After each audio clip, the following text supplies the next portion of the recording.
চোর ধরা আরম্ভ হয়ে গেছে। এরপরে কান টানতে টানতে আসবে মাথা একজন ভাইপো আর একজন নির্মমতা। কেমন লাগছে দাদা? তাই আমার গান। সুজিত দাদা, দাদা গো, মুখোশ তোমার খসে পড়েছে।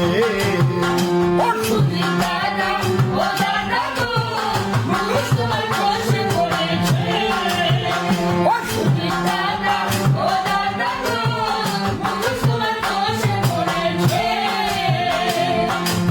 তুমি ইদির জালে ধরা পড়ে, তুমি ইদির জালে ধরা পড়ে, দাদা ধরা পড়ে, তুমি ইদির জালে ধরা পড়ে, লাভে মূল্য সব গেছে।